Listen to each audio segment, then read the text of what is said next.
While the issues of insecurity which Lagos State faced mostly in 2017 seem very far away from what is being experienced in other parts of the country, especially when we talk about the issue of the herdsmen and farmers clashes. Some analysts say they are quite the same because they trace it to a common cause, and that is talking about the issue of survival and managing the economy.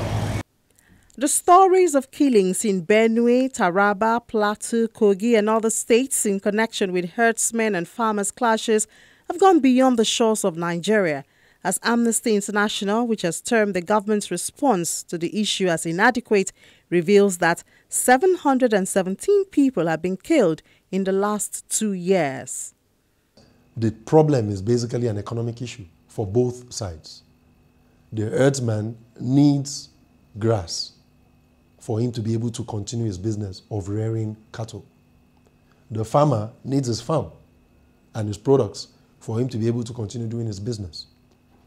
So the two of them have a legal or a justifiable demand of their environment in terms of the man needs cattle to feed on grass. This other person needs his farmland to do what he does legally. But now there's a problem.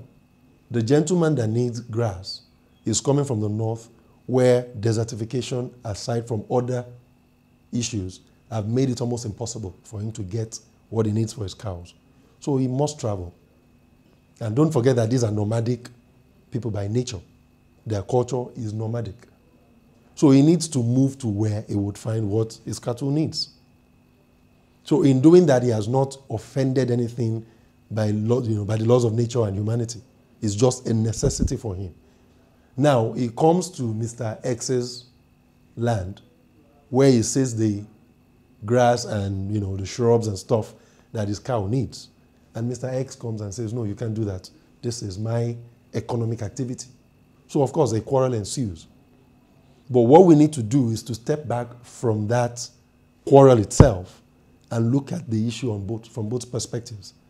So we need a mind shift, a mental shift in terms of how we look at these things and how we break them down to react to them. The thought of Mr. Ladende is not very different from this. He lays the blame and solution of the clashes at the doorstep of leadership. The problems we have in this country is all about leadership. The leadership is not people-oriented. They are more state-oriented. They worry about what happens in the state, what happens to Nigeria. They are not bothered about what is happening to the Nigerian. You understand?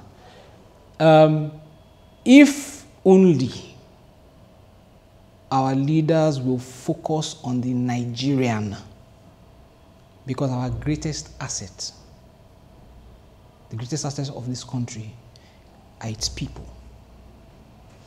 If they would focus on the people, then I guarantee you all these problems that we're seeing will disappear.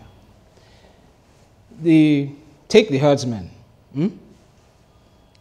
If we had a government that was people-focused, and they are saying, okay, these people now, okay, let's think about them.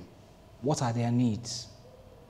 What do they need to function in this their cultural, their cultural way? What do they need? They need their own space to have their cattle, and so they don't, because you see, if the government was people-oriented, they would have thought that these people that are keeping these cattle eat grass. The day their cattle strays into somebody's farm, problem. Do you understand? So what can we do to stop these cattle from straying into the farm of a farmer?